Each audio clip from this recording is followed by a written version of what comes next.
Kami sungguh bersyukur ya Tuhan. Di masa Prapaskah ini Engkau kembali mengingatkan kami. Menyadarkan kami dan menyatakan kepada setiap kami bahwa Engkau adalah gembala kami. Gembala yang baik, yang mengasihi kami, yang memperdulikan kami, yang menuntun kami.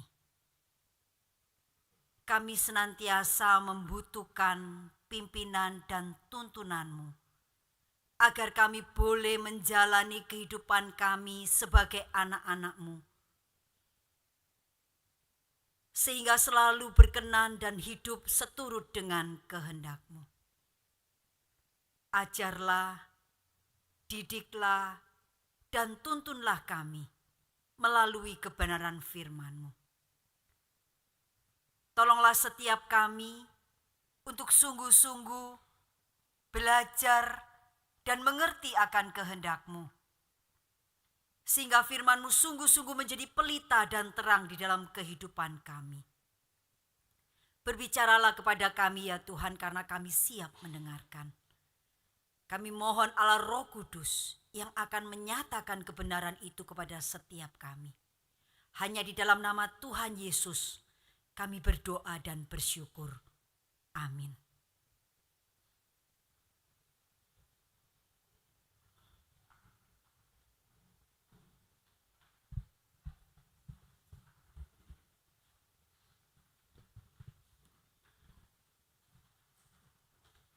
Shalom, selamat pagi jemaat yang dikasihi oleh Tuhan.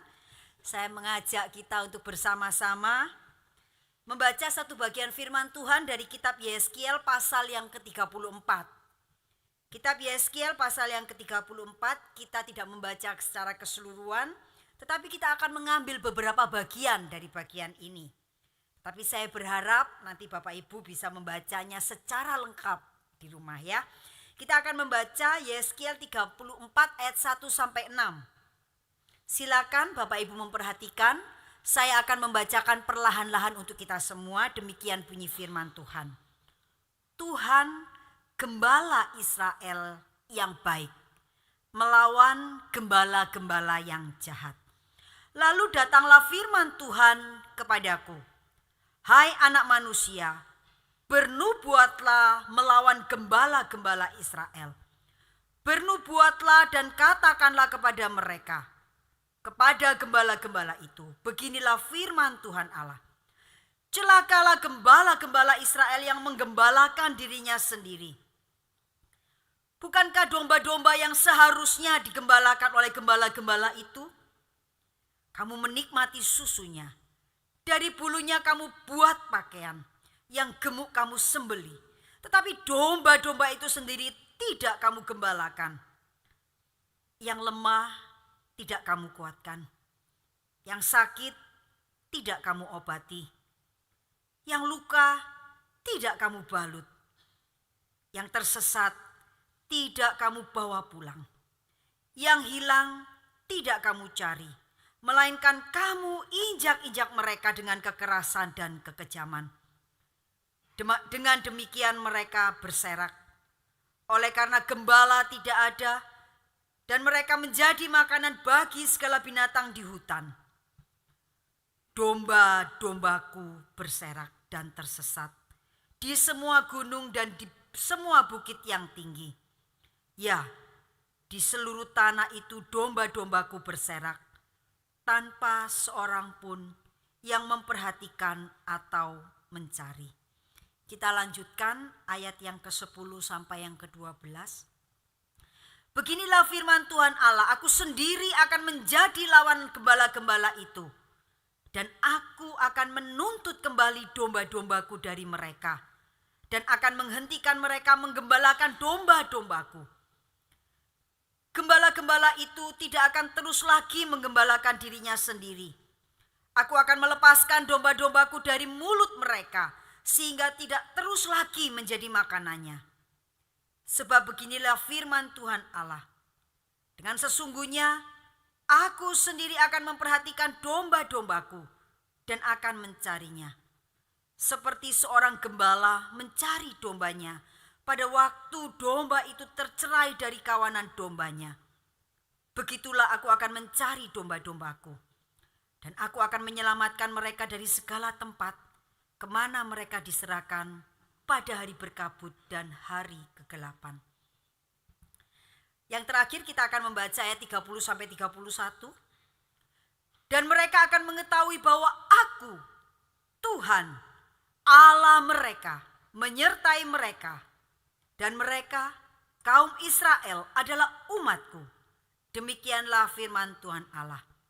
Kamu adalah domba-dombaku, domba gembalaanku, dan aku adalah Allahmu.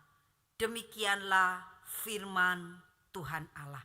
Demikian pembacaan firman Tuhan pada pagi hari ini. Bapak Ibu yang dikasihi oleh Tuhan, kalau kita membaca di dalam Alkitab, Alkitab memberi banyak sekali metafora yang menggambarkan hubungan antara manusia dengan Allah. Ada bagian Alkitab yang menggambarkan hubungan manusia dengan Allah itu seperti bapa dengan anaknya. Ada juga yang menggambarkan seperti tuan dengan hambanya. Ada juga yang menjelaskan tentang pemilik kebun anggur dan pengerjanya. Bagian yang lain juga Allah menggambarkan hubungan Allah dengan manusia itu seperti raja dengan umatnya. Dan ada juga yang berbicara tentang gembala dan dombanya. Pada masing-masing metafora ini Allah ingin menyatakan dirinya. Allah sedang menyatakan dirinya. Saat Allah menyatakan dirinya sebagai raja atau tuan, Ia sedang menyatakan kepada kita bahwa Dia adalah Allah yang berkuasa. Dia Allah yang berotoritas. Dia Allah yang mengatur hidup kita. Dan sebagai responnya, kita harus menjadi anak-anak Tuhan yang taat, yang hormat, yang melakukan apa yang menjadi perintahnya. Tetapi Allah juga menyatakan dirinya sebagai Bapa, sebagai gembala, di mana ketika Ia berbicara tentang dirinya sebagai Bapa atau gembala, Ia menyatakan dirinya sebagai sosok yang penuh kasih, yang akan melakukan apa saja demi anak-anak dan domba gembalaannya. Dan di masa Prapaskah ini kita akan bersama-sama belajar firman Tuhan untuk mengenal Allah kita sebagai gembala. 2 minggu yang lalu firman Tuhan berbicara tentang Allah sebagai gembala yang baik dari Mazmur Daud. Ketika Daud berbicara tentang Allah sebagai gembala yang baik, Mazmur 23 ini semacam kesaksian Daud. Semacam pernyataan Daud. Ia ingin mengatakan kepada para pendengarnya bahwa Daud ini menggambarkan hubungannya dengan Allah itu sebagai domba yang sangat dikasihi. Dan Allah itu sebagai gembala. Daud adalah seorang yang hidupnya sangat dekat dengan urusan gembala-gembala gitu ya. Karena Daud sendiri pernah menjadi seorang gembala. Dan dia merasakan bahwa relasinya dengan Allah itu seperti seekor domba yang begitu dikasihi, yang begitu disayang, yang dibaringkan di padang rumput hijau, yang dibimbing ke air yang tenang, yang dilindungi ketika harus melewati lembah kekelaman. Sampai akhirnya Daud bisa mengatakan, pada akhirnya aku akan diam di dalam rumah Allah dengan tentram sepanjang masa. Mazmur Daud menggambarkan relasi, pengakuan pribadi Daud tentang relasinya dengan Allah. Dan minggu yang lalu kita mendengar dari Yeremia. Yeremia juga menggambarkan Allah sebagai gembala dalam kaitannya dengan gembala-gembala yang jahat. Pesannya tidak jauh berbeda dengan pesan yang disampaikan oleh Yeremia hari ini. Karena karena Yeremia dan juga Yeskiel itu adalah nabi yang hidup sejaman. Dan mereka menuliskan nubuatan ini pada masa pembuangan di Babel. Nah Bapak Ibu yang dikasihi oleh Tuhan, hari ini kita belajar dari kitab Yeskiel. Yeskiel menjelaskan tentang gembala yang baik dan gembala yang jahat. Tetapi Yeskiel memberikan penjelasan yang lebih luas karena dia juga berbicara tentang domba-domba yang jahat. Nah, Bapak Ibu yang dikasih oleh Tuhan, mengapa pernyataan Allah sebagai gembala pada masa Yeremia dan Yeskiel ini menjadi sebuah pernyataan yang penting, menjadi sebuah pernyataan yang berarti bagi bangsa Israel saat itu. Kita tidak akan bisa mengerti artinya kalau kita itu tidak memahami latar belakang atau keadaan orang Israel pada saat itu. Karena itu saya mengajak kita melihat sedikit seperti apa situasi orang Israel pada saat berita atau nubuatan tentang Allah sebagai gembala yang baik ini dinyatakan. Bapak Ibu yang dikasih oleh Tuhan, bangsa Israel mendengarkan akan nubuatan Yeskiel atau Yeremia ini ketika mereka sedang ada di pembuangan di Babel. Mereka sedang berada dalam kondisi yang menderita, baik secara fisik dan terutama yang lebih berat secara rohani. Kalau Bapak Ibu mengingat khotbah saya beberapa waktu yang lalu ketika berbicara tentang Esra yang membawa orang Israel kembali ke pembuangan pada masa Koresi. Saya menjelaskan bahwa orang Israel itu ketika dibuang ke Babel, itu mereka sedang ada dalam kondisi rohani yang sangat menderita gitu ya. Mereka yang disebut umat Allah sekarang ada di pembuangan. Dan ketika mereka ada di dalam pembuangan, itu mereka itu merasa benar-benar terbuang secara rohani. Karena apa? Karena mereka tidak bisa beribadah di bait Allah. Mereka tidak lagi bisa melakukan ritual-ritual yang menunjukkan bahwa mereka itu dikasihi, mendapat pengampunan dari Allah. Karena semua ritual-ritual itu harus dilakukan di bait Allah dan bait Allah dihancurkan. Jadi orang Israel itu saat itu ada dalam kondisi menderita secara fisik, juga menderita secara rohani. Belum lagi ketika si Yeskiel ini menyampaikan nubuatan-nubuatan. Kalau kita memperhatikan kitab Yeskiel, itu kita akan menemukan Yeskiel 1-24 itu berbicara tentang nubuatan-nubuatan yang melawan orang Israel. Mencerca segala perbuatan-perbuatan yang mereka lakukan dan hukuman-hukuman yang akan mereka terima. Kita bisa membayangkan ya situasi dan kondisi secara psikologis, secara batin yang dialami oleh orang Israel. Ada di dalam pembuangan, terbuang, menderita secara fisik, menderita secara mental, kehilangan hubungan dengan Allah.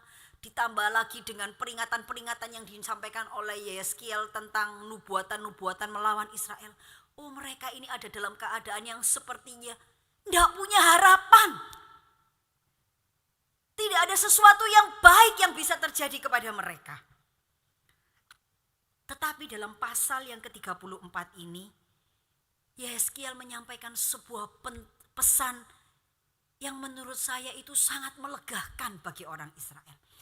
Karena di tengah situasi yang pahit, di tengah situasi yang sulit, di tengah situasi yang mungkin sangat tidak menyenangkan inilah Yeskiel kemudian menyampaikan sebuah pesan di mana Allah itu menyatakan dirinya, akulah gembalamu. Ketika engkau dalam keadaan yang sulit, ketika engkau ada dalam keadaan yang tidak punya harapan, ketika engkau sedang dalam keadaan ditindas, ketika engkau diperlakukan dengan buruk, aku gembalamu. Aku yang akan menghadapi semuanya itu. Aku yang akan memberikan kelepasan kepadamu. Sehingga janji nubuatan tentang Allah sebagai gembala ini menjadi sebuah nubuatan yang menyegarkan, yang menguatkan, yang menyemangati orang-orang Israel yang sedang ada di dalam pembuangan. Bapak Ibu yang dikasih oleh Tuhan, kalau kita memperhatikan Yeskiel pasal 34 ini, kita akan menemukan ada 4 hal yang dibicarakan, ya, 4 hal besar yang dibicarakan dalam bagian ini, atau bisa dikatakan ringkasan dalam bagian ini. Yang pertama, Yeskiel berbicara atau menyoroti tentang gembala-gembala yang jahat. Kemudian ia menyoroti tentang gembala yang baik, ya. Selanjutnya Yeskiel juga menambahkan tentang domba-domba yang jahat. Dan kemudian ditutup dengan sebuah pernyataan, aku gembala yang baik. Aku Allahmu dan engkau adalah domba-dombaku. Nah Bapak Ibu yang dikasihi oleh Tuhan, kita akan mencoba melihat secara sederhana masing-masing bagian ini untuk bisa mengerti dan memahami betapa janji Allah ini begitu luar biasa, ya. Bapak Ibu yang dikasihi oleh Tuhan, ketika Yeskiel menyampaikan pesan kepada umat Allah yang saat itu menjadi tawanan di Babel, ia sedang membandingkan mereka dengan domba yang sedang dituntun oleh gembala-gembala yang jahat. Pertanyaannya, siapa sebetulnya yang disebut gembala-gembala yang jahat? Siapa yang dimaksud oleh Yeskiel sebagai gembala-gembala yang jahat? Siapa yang disebut oleh Allah sebagai gembala-gembala yang jahat? Gembala-gembala yang jahat ini menunjuk kepada raja-raja Israel yang dipilih oleh Allah dan yang diizinkan oleh Allah untuk memimpin bangsa Israel. Dan kita tahu bahwa semakin ke belakang, raja-raja Israel itu menjadi raja-raja yang semakin jahat. Mereka itu tidak memimpin bangsa Israel untuk menjadi umat Allah, tidak menjadi umat yang saleh, umat yang berkenan kepada Allah, umat yang mendapatkan kasih dari Allah. Tetapi raja-raja ini justru menjerumuskan bangsa Israel ini menjadi bangsa yang menyembah kepada berhala, bangsa yang melawan Allah, bangsa yang bejat sehingga dihukum oleh Allah. Jadi ketika Yeskiel berbicara tentang gembala yang jahat, Yeskiel ini sedang berbicara tentang para pemimpin Israel yang melakukan hal yang jahat yang membuat bangsa Israel itu akhirnya dihukum di dalam pembuangan di Babel. Kalau kita memperhatikan pasal yang kedua sampai pasal yang keenam, itu kita akan melihat apa-apa saja yang dilakukan oleh gembala-gembala yang jahat, ya. Pasal kedua dikatakan bahwa gembala-gembala ini menggembalakan dirinya sendiri, gitu ya. Dia tidak menggembalakan umat Allah. Mereka menjadi pemimpin yang egois, cuma memperhatikan dirinya sendiri. Cari hal yang menyenangkan, yang menguntungkan. Dan pada pasal yang selanjutnya, ayat yang selanjutnya, itu dikatakan bahwa mereka itu menikmati susunya. Mengambil bulunya untuk dijadikan pakaian. Yang gemuk disembelih. Waktu membaca bagian ini saya itu mikir gini ya. Bukankah domba itu memang binatang peliharaan, ya? Yang susunya memang boleh diambil. Yang bulunya itu memang harus dipotong dan bisa digunakan. Dan pada keadaan-keadaan tertentu memang domba itu juga disembelih, dan kalau nyembelih pasti menyembelih yang gemuk ya, milih yang gendut gitu ya. Karena dagingnya banyak. Tolong yang gendut jangan sakit hati ya. Saya tidak bermaksud mengatakan demikian mereka. Kamu tidak merawat mereka.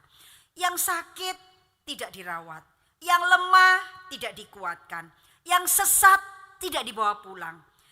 Yang hilang tidak dicari. Bahkan domba-domba itu dikatakan terserak dan tidak ada yang memperhatikan. Sampai mereka itu menjadi mangsa binatang buas. Sebetulnya dalam bagian ini Allah itu sudah mengatakan kepada para pemimpin Israel atau yang disebut sebagai gembala yang jahat. Kamu itu sebagai pemimpin yang seharusnya menjaga, merawat, mengatur kesejahteraan, memimpin mereka. Kamu itu justru mengambil keuntungan, tidak ngurusi, bahkan kemudian kamu itu membiarkan mereka sampai mereka itu tercerai-berai dan pada akhirnya dibawa ke penawanan di Babel. Sehingga Allah mengatakan umatku ini terserak. Korat-karet kemana-mana. Mereka itu tersesat. Dan mereka itu menjadi mangsa binatang buas.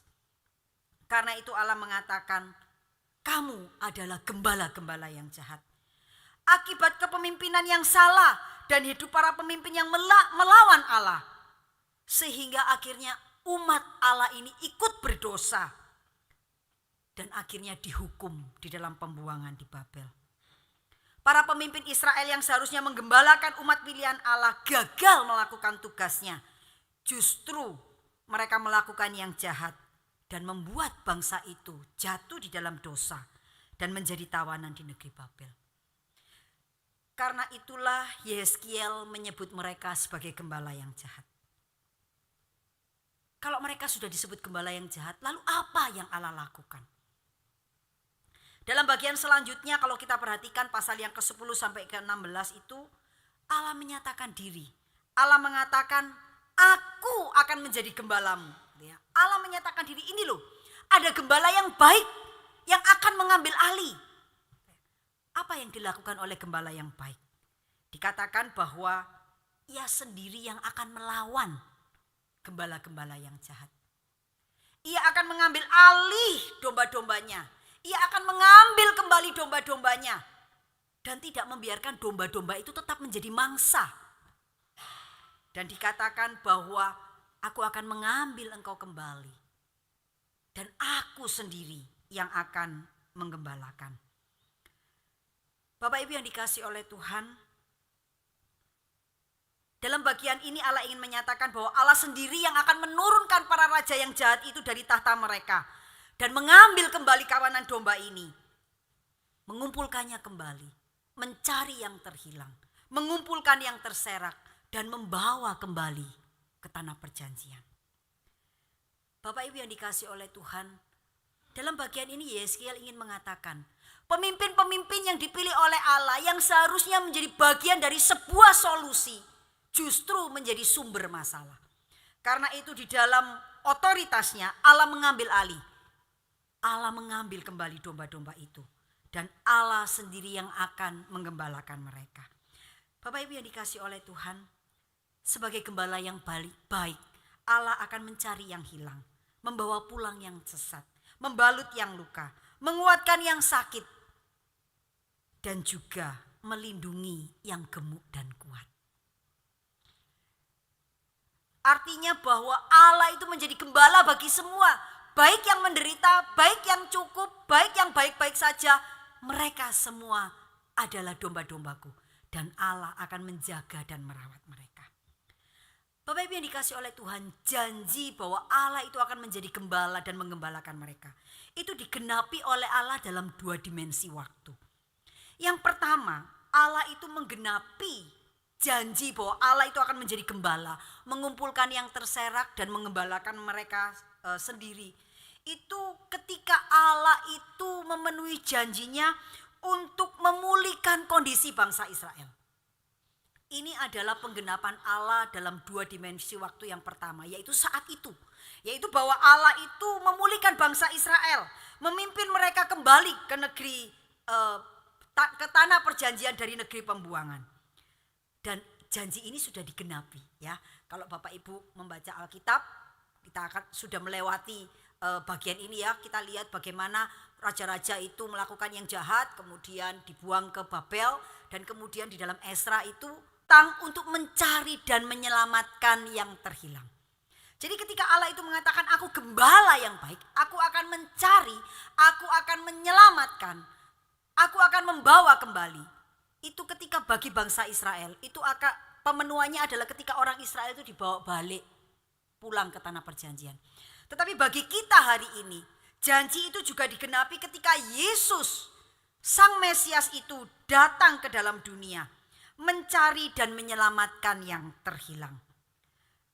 Bapak Ibu yang dikasih oleh Tuhan, mencari dan menyelamatkan yang terhilang ini secara teologis. Itu ketika dikatakan Allah itu mencari. Itu berarti berbicara tentang inkarnasi. Yaitu bahwa Allah turun ke dalam dunia menjadi manusia. Untuk mencari manusia yang berdosa. Dan ini sudah dilakukan. Yesus, Allah berinkarnasi ke dalam dunia. Dia mencari. Dan kemudian dilanjutkan dengan ia membawa kembali. Ini berbicara tentang penebusan. Bahwa Yesus mati di atas kayu salib. Untuk menghapus, menanggung dosa-dosa kita. Supaya kita yang berdosa bisa kembali kepada Allah. Jadi Bapak Ibu yang dikasih oleh Tuhan, ketika Allah itu menyatakan diri sebagai gembala yang mencari dan menyelamatkan yang terhilang. Allah sedang berbicara tentang karya keselamatan. Mencari itu dia datang, berinkarnasi, mencari manusia yang berdosa.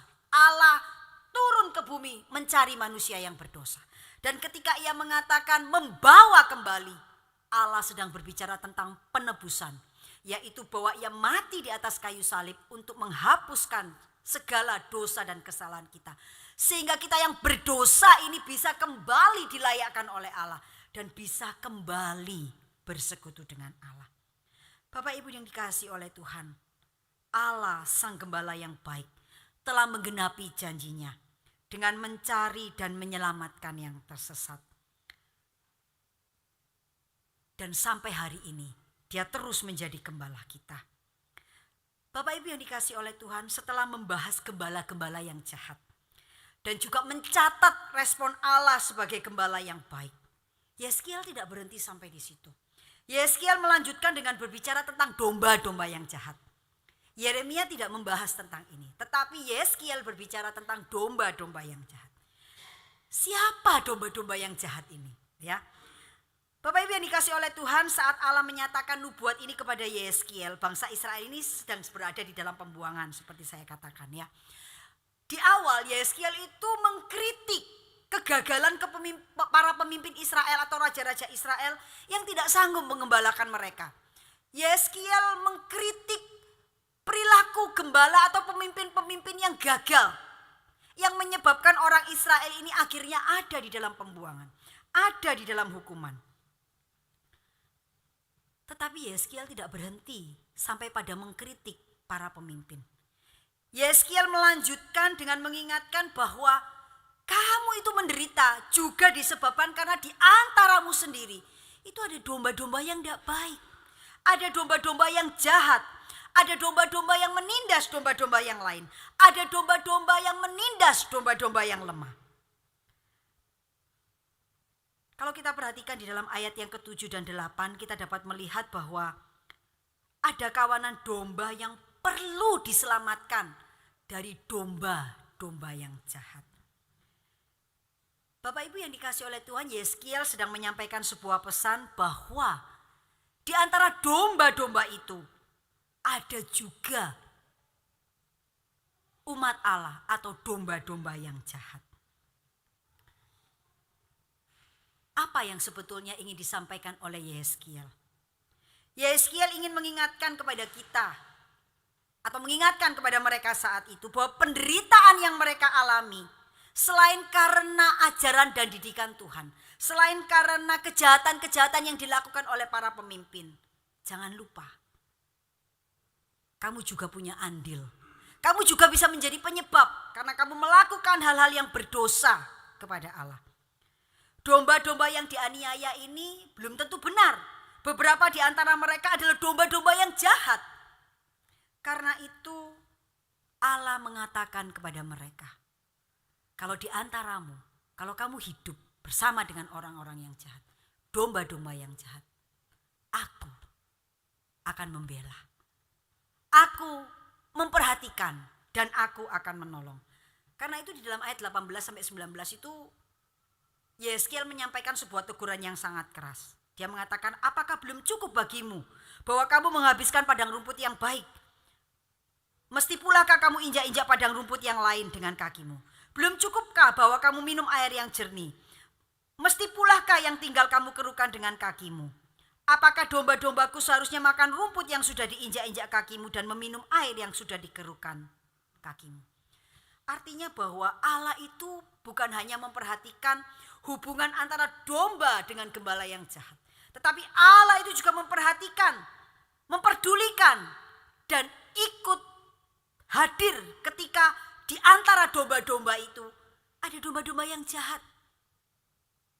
Allah juga akan menolong dan campur tangan. Bapak Ibu yang dikasihi oleh Tuhan, kalau kita memperhatikan Mazmur 23, itu ada bagian di mana Daud itu mengatakan, ia menuntun aku ke jalan yang benar oleh karena namanya. Di dalam pengakuan Daud sebagai domba kepada gembalanya, Daud itu juga ngomong, Tuhan sebagai domba aku ini juga sering tersesat. Gitu ya. Dia menyadari bahwa dia bisa salah, dia bisa keliru, dia bisa tersesat. Karena itu dia membutuhkan sang gembala yang baik. Nah, dalam bagian ini Yeskiel juga sedang mengingatkan domba-domba itu bahwa segala keadaan yang buruk ini bisa terjadi Jangan hanya menyalahkan, mungkin memang ada pemimpin yang salah. Mungkin bisa menyalahkan karena ada orang Babel yang kejam. Tetapi ingat, bisa jadi keadaan yang buruk ini terjadi juga karena keputusan yang salah. Oleh karena dosa yang kamu lakukan. Oleh karena orang lain yang jahat yang melakukan kepada kamu. Tetapi ketika itu terjadi, Allah akan menjadi hakim. Bapak Ibu yang dikasihi oleh Tuhan, Allah ingin menyatakan bahwa mereka tidak akan menyelesaikan kesulitan-kesulitan itu dengan kemampuannya sendiri. Tetapi Allah akan campur tangan dan menolong mereka. Karena itu pada bagian ini Yeskiel ingin menyatakan kepada bangsa Israel bahwa Allah menyatakan diri sebagai gembala yang turut campur tangan di dalam hidupmu. Dan pada akhir bagian pasal yang ke-34 ini, Yeskiel mengakhiri dengan sebuah pernyataan di mana Allah itu menyatakan diri sebagai gembala mereka. Allah mereka yang akan menggembalakan mereka, yang akan menolong mereka.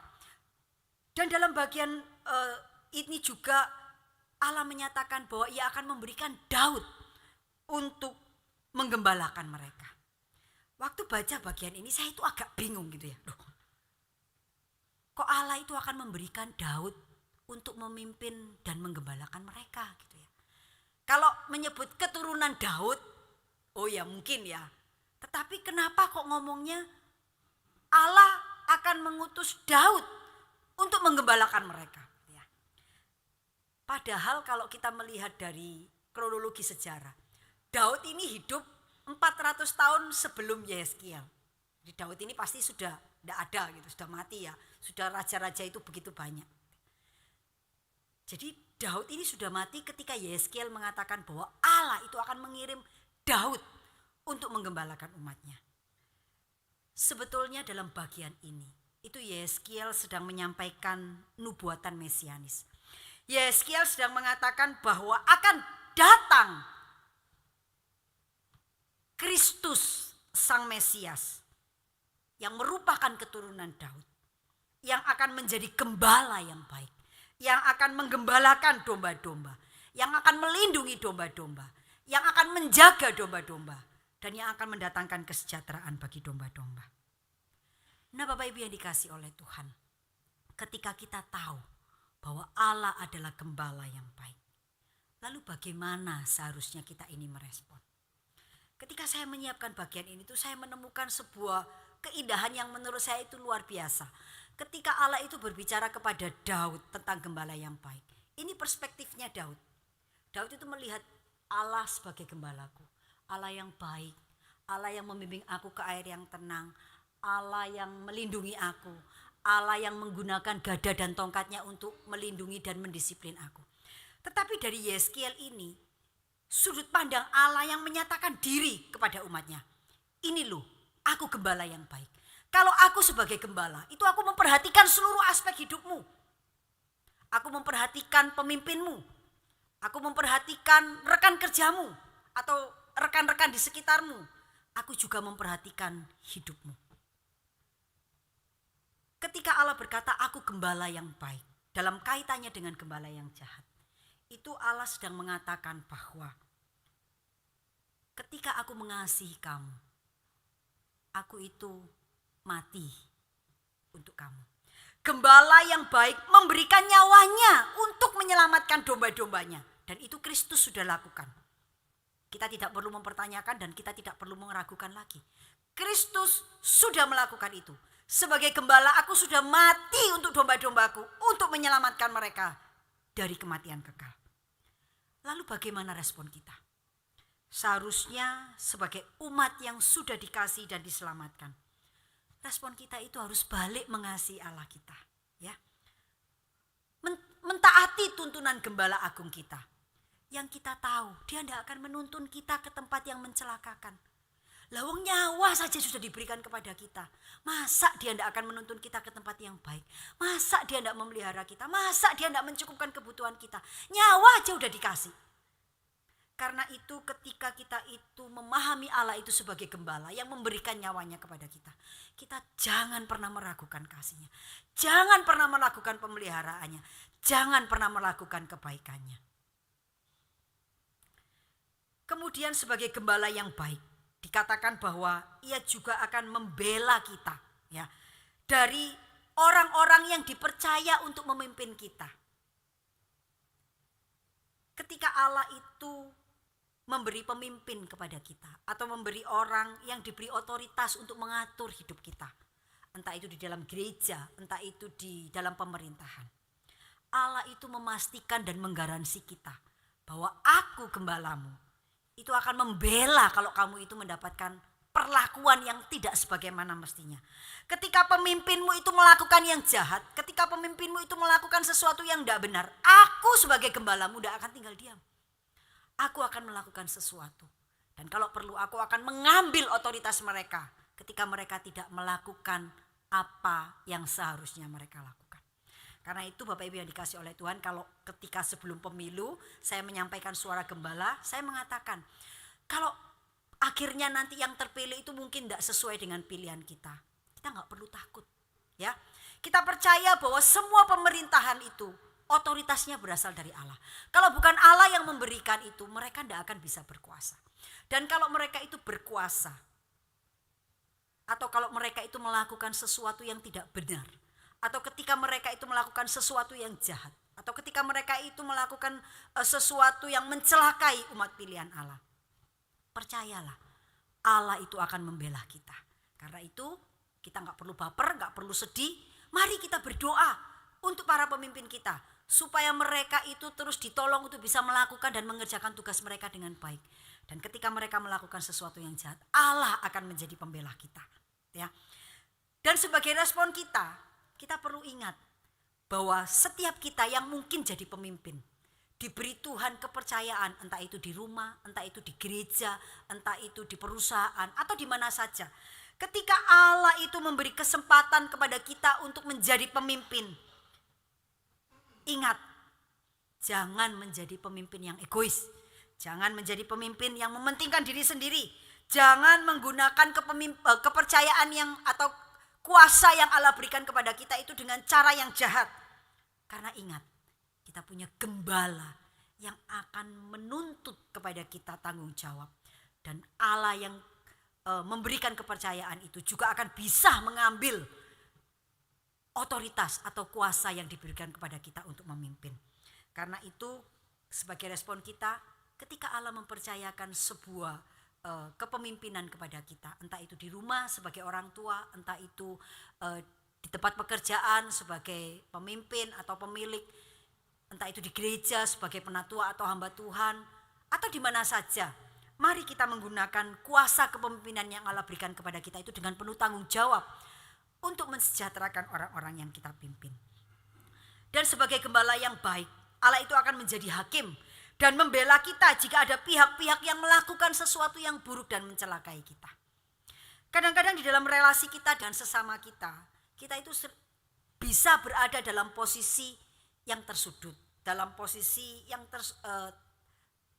menjadi korban gitu ya, yang diperlakukan tidak baik atau mengalami perlakuan-perlakuan yang jahat yang kadang-kadang kita itu tidak bisa membalas atau tidak bisa membela diri atau tidak bisa melakukan apa-apa gitu ya. Berdoalah kepada Gembala Agung kita, karena Dia mengatakan Dia tidak akan membiarkan domba-domba yang jahat itu menindas domba-domba yang lemah. Mari kita meminta kepada Allah untuk menolong kita, melepaskan kita dari relasi yang buruk atau dari perilaku-perilaku yang jahat yang dilakukan orang kepada kita. Karena Dia akan menjadi hakim. Tetapi sebagai responnya ingat juga, mari kita memperhatikan hidup kita. Jangan sampai sikap hidup kita, perilaku kita itu membuat orang lain menderita. Atau ketika kita itu mengalami penderitaan, jangan langsung menyalahkan pihak-pihak lain yang kita anggap menjadi penyebab penderitaan kita. Oh, aku soro ini karena dia ini begini, karena itu begitu, karena keadaan begini dan sebagainya. Tetapi kita juga perlu menjadi domba yang introspeksi. Jangan-jangan keadaan buruk yang terjadi dalam hidupku ini akibat keputusan-keputusan salah yang aku ambil. Akibat keputusan-keputusan yang keliru, keputusan-keputusan yang ceroboh, ataupun perilaku-perilaku yang salah, yang berdosa yang kita lakukan. Karena itu kita juga perlu menjadi domba yang senantiasa waspada dan mengintrospeksi diri, agar kita tidak melakukan sesuatu yang justru menyebabkan penderitaan itu sendiri.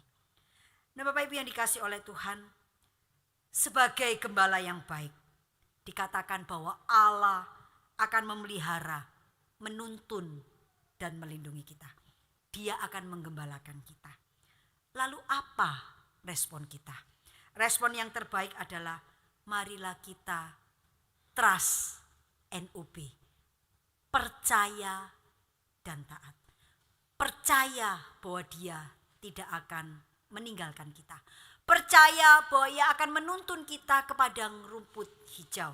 Sekalipun kadang harus melewati lembah kekelaman. Kita perlu percaya hatinya dan taat kepada tuntunannya. Inilah pesan yang disampaikan oleh Yeskiel kepada kita hari ini. Ketika Allah menyatakan diri sebagai gembala yang baik, Ia akan melawan gembala-gembala jahat.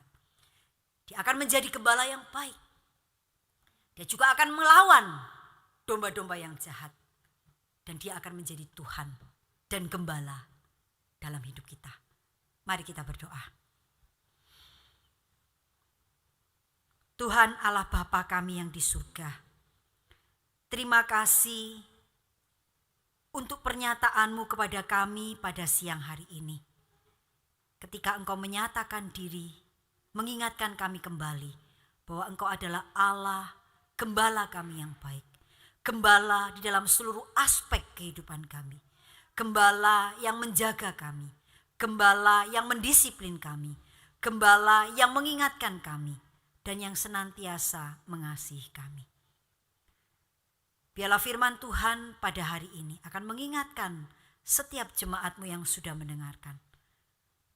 Mungkin ada di antara kami yang sedang dalam kondisi yang sulit, hidup dalam pergumulan yang berat. Kiranya Engkau sebagai gembala yang baik akan terus menguatkan, meneguhkan, dan menuntun setiap kami. Terpujilah Engkau Bapa di surga. Hanya di dalam nama Tuhan Yesus kami berdoa dan bersyukur. Amin.